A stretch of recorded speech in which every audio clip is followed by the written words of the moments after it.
before we start our lesson today, let's pray Bismillah together. Pray begin. Bismillahirrahmanirrahim. Amin. Baik, untuk menambah semangat anak-anak belajar hari ini, Bunda Febri akan menyanyikan lagu yang pasti anak-anak sudah tahu. Lagunya tentang Abang Tukang Bakso. Pasti sudah tahu ya, tapi Bunda Febri ganti liriknya. Oke, anak-anak sudah siap? Anak-anak boleh membantu dengan bertepuk tangan. Baik, kita mulai ya. 1, 2, 3. Anak-anak kelas 4, siapkan dirimu. Kita belajar dulu. Belajar tematik, tema yang kedua. Siapa sudah siap? Harus konsentrasi dan bersemangat. Semua pasti bisa. Anak-anak hebat, tak pernah menyerah, selalu bersemangat. Ayo kita siapkan bukunya. Jangan lupa selalu berdoa agar Allah memudahkan kita diteladan semua anak hebat. Alhamdulillah. Terima kasih anak-anak. Baik, pasti anak-anak sudah semakin lebih bersemangat, semakin siap untuk mengikuti pelajaran hari ini. Kalau gitu, ini materinya. Assalamualaikum warahmatullahi wabarakatuh. Baik, anak-anak muda yang saleh dan salehah, kita hari ini akan belajar tentang gagasan pokok dan gagasan pendukung. Bunda Febri ulangi lagi ya, gagasan pokok itu adalah gagasan atau ide yang menjadi pokok atau pikiran utama dalam mengembangkan paragraf suatu bacaan. Jadi, gagasan pokok adalah inti bahasan dari suatu paragraf.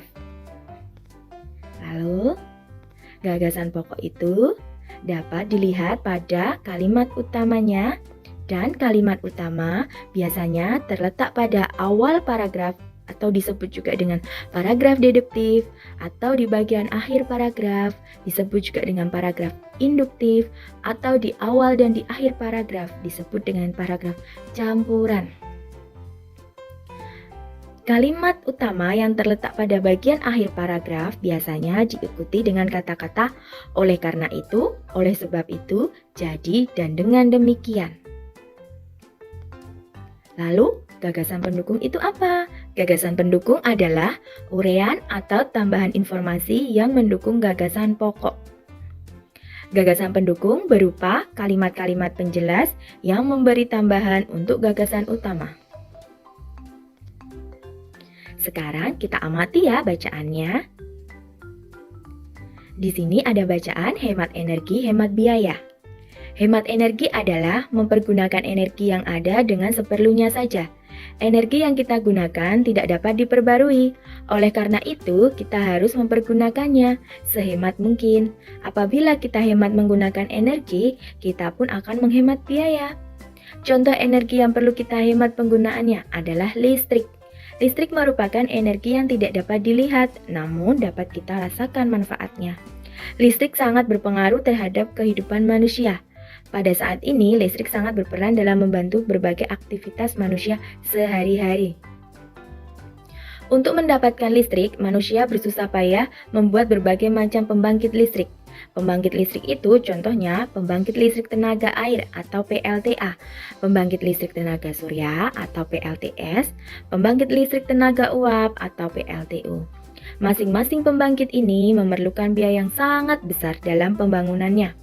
Oleh karena itu, kita harus berhemat dalam menggunakan listrik. Keberadaan listrik juga memakan biaya yang sangat tinggi. Kita harus membayar biaya pemasangan listrik di rumah dan harus membayar biaya penggunaan di setiap bulannya. Semakin boros menggunakan listrik, maka akan semakin besar pula beban biaya yang harus dibayar. Oleh karena itu, mulai sekarang dan seterusnya, marilah kita berhemat listrik dengan cara 1. tidak menyalakan lampu pada siang hari. 2. Nyalakan lampu jika diperlukan saja. 3. Lampu dinyalakan maksimal 10 jam. 4. Matikan peralatan elektronik jika tidak digunakan. 5. Pergunakan listrik seoptimal mungkin. Sekarang kita lihat per paragraf ya, mana gagasan pokoknya, mana gagasan pendukungnya. Untuk paragraf pertama, hemat energi adalah mempergunakan energi yang ada dengan seperlunya saja. Energi yang kita gunakan tidak dapat diperbarui. Oleh karena itu, kita harus mempergunakannya sehemat mungkin. Apabila kita hemat menggunakan energi, kita pun akan menghemat biaya. Gagasan pokoknya adalah hemat energi adalah menggunakan energi seperlunya. Gagasan pendukungnya, energi yang kita gunakan tidak dapat diperbarui. Kita harus menggunakannya sehemat mungkin. Hemat menggunakan energi berarti menghemat biaya. Lalu paragraf kedua, contoh energi yang perlu kita hemat penggunaannya adalah listrik. Listrik merupakan energi yang tidak dapat dilihat, namun dapat kita rasakan manfaatnya. Listrik sangat berpengaruh terhadap kehidupan manusia. Pada saat ini, listrik sangat berperan dalam membantu berbagai aktivitas manusia sehari-hari. Gagasan pokoknya, energi yang dihemat penggunaannya adalah listrik.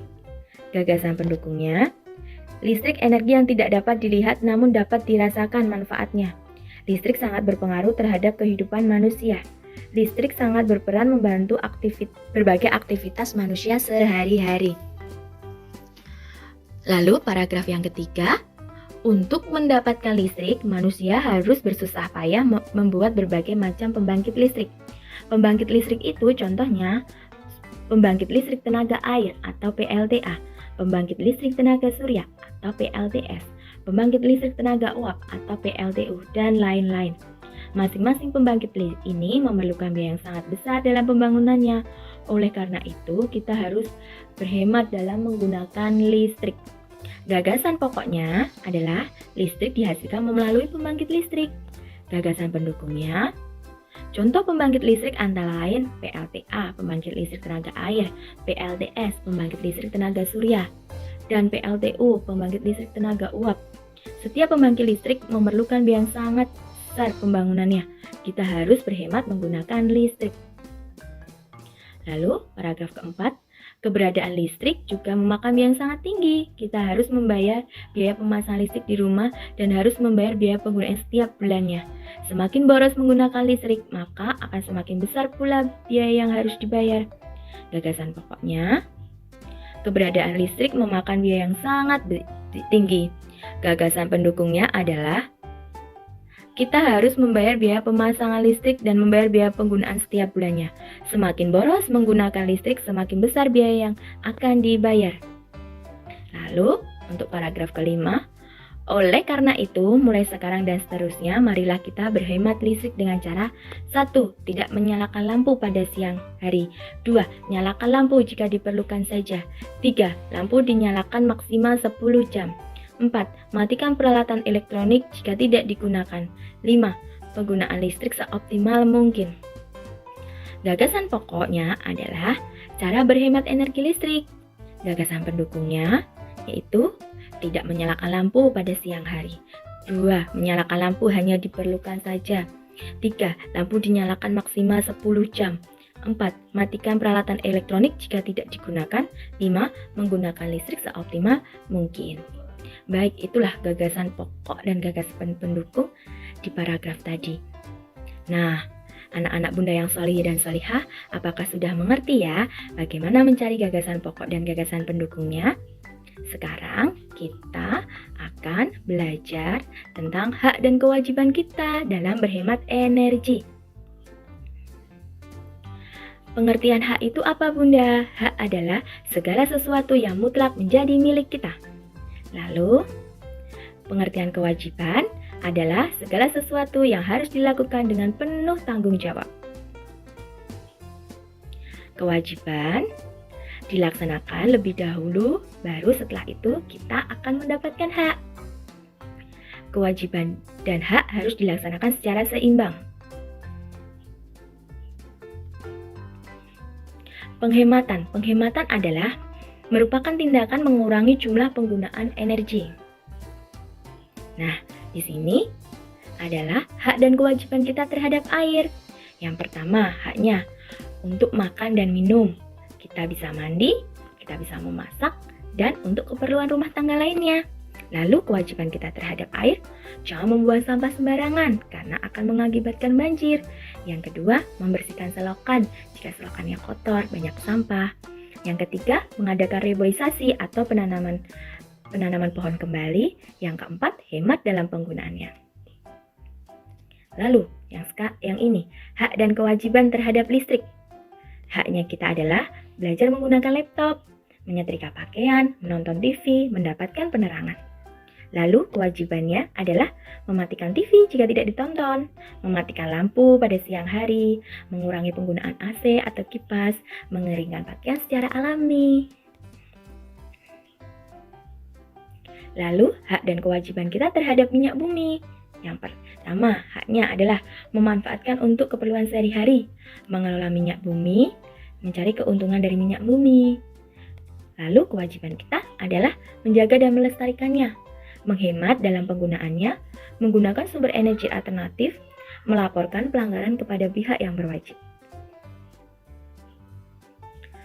Lalu, bagaimana perilaku hemat energi itu, Bunda? Yang pertama, menyalakan lampu pada malam hari.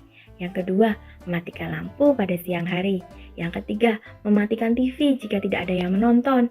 Yang keempat, menutupkan air setelah digunakan. Yang kelima, berjalan kaki untuk jalan dekat atau bisa menggunakan sepeda. Manfaat hemat energi itu apa, Bunda? Yang pertama, menghemat biaya listrik. Yang kedua, penerangan berjalan lancar. Yang ketiga, memeratakan penggunaan listrik. Yang keempat, barang elektronik menjadi lebih tahan lama. Dan yang kelima, mengurangi kerusakan lingkungan. Baik, anak-anak Bunda yang soleh dan salihah, habis ini anak-anak bisa mengerjakan kuis yang ada di e-learning ya. Semoga anak-anak sudah paham bagaimana sikap kita dalam menghemat energi dan dalam memahami gagasan pokok dan gagasan pendukung.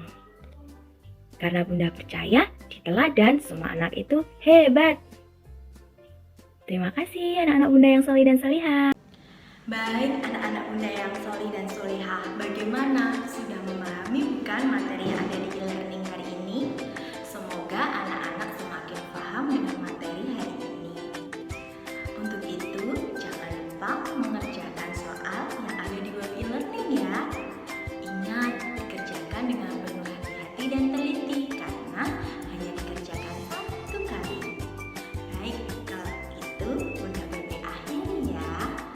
After lesson today, let's say hamdalah together. Alhamdulillahirabbil alamin. Anak-anak Bunda yang saleh dan salihah, terima kasih untuk belajar hari ini.